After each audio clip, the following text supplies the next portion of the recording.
Hello hi आ गोटे video रे स्वागत करछि। आजिर वाक्य नेबा प्रेरित मार्ख और रोमियो ए तीन प्रकार वाक्य विषय माने आज शिखिबा।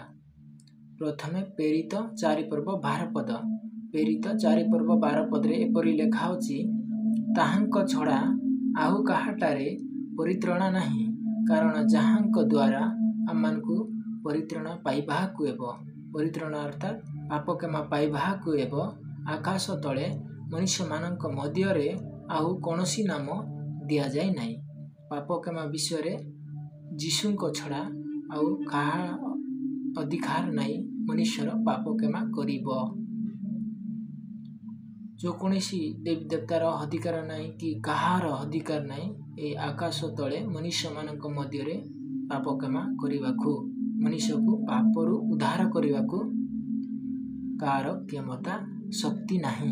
यार षष्ठ रूपे जना पड़छि जे प्रेरित 4:12 पद रे जीशुंक छडा अके आमानकु पाप क्षमा देई पारिबे नाही। ए पृथ्वीर जो कोनोसी शक्ति आसुना काहेकि केही पारिबे नाही जीशुंक छडा केही पाप क्षमा देई पारिबे नाही। तापरे आउ जिबा मार्ख 8:36-37। मार्क 8:36-37 एटी एपरि लेखा होछि, आउ मनुष्य जेबे समस्त जगत लाभ करी आउ मनुष्य जेबे समस्त जगत लाभ करी निज जीवन हराहे तेबे ताहार की लाभ। पुणी मनुष्य अपना बदल रे जीवन देही पारे कि? तार अर्थ है मनुष्य जेबे समस्त जगत लाभ करी निज जीवन जदि रक्षा न कला तार की लाभ।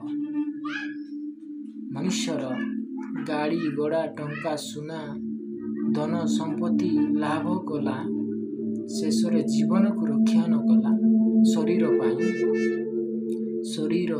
शरीर सरदा पाई गाड़ी घोड़ा टंका सुना ले जीवन अनंत जीवन पाई रक्षा न कले की लाभ। एटी षष्ठ रूपे करा जायछि। आपण जीवन जदि रक्षा न कले की लाभ भाई भणी माने। जदि निज जीवन को माने रक्षा न करिबो ताहेले की लाभ। एटी को आज मार्क 8:36-37 रे आ मनुष्य जेबे समस्त जगत लाभ करी निज जीवन हराए तेबे ताहार की लाभ। पुणी मनुष्य अपना जीवन बदल रे कौन दे पारे? तो जीवन बदल कौन दे पारे? कुछ देवा नहीं। तापरे रोमियो 14:12 रेखा होछि, रोमियो 14:12 अथएव आमानकर प्रत्येक जनकु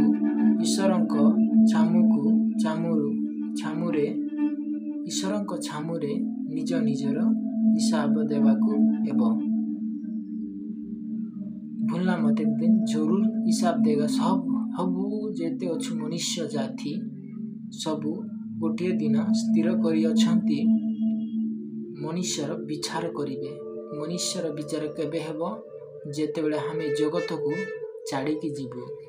केतेबेले छाड़ी की जीवु? जगत को छाड़ी की जीवु जेतेबेले हमें पृथ्वी रे अच्छु ना बंचिकी जदि मरिबा को पड़िबो। थरे शरीर माने शरीर धरिछु बोली जन्म शारीरिक जन्म मृत्यु अटे पाप जो मरिकी गले विचार हबो। हेले आमन समस्ते गोटे दिन ईश्वरंक छामुरे निजे निजे पाप स्वीकार करिबो। ए भाई और बणी माने मु तुमको अनुरोध करुछि जे को शास्त्र रे मध्य नाही, मु अनेक शास्त्र रे खोजिली, गूगल रे मध्य खोजिली, हेले काहाटारे एपरि शक्ति मनुष्यर द्वारा करा हे नाही। केवल बाइबल चढ़ा आउ काहाटारे नाही। आपण दया करी बाइबल पढ़ंतु। आ जदि बाइबल नथिले अमेजन पे जाओंतु, बाइबल करी ऑर्डर करंतु, 300-400 रे आसीबो। आउ तापरे सेहा भी नहेले टच मोबाइल छेले प्ले स्टोर रे जाई आपण ओडिया बाइबल बोली सर्च कले सेठी मिली जाउछि। ସେଠି ପଢ଼ିପାରିବେ। ଯଦି କିମ୍ବା ପଢ଼ି ନ ପାରିଲେ ଗୀତ ବାଜିଲା ଭଳିଆ ବାଜେଇଲେ ବି ସେ ଆପେ ଆପେ ପଡ଼ିଯିବ। ଆପଣ ଶୁଣିକି ମନକୁ ପରିବର୍ତ୍ତନ କରିବେ।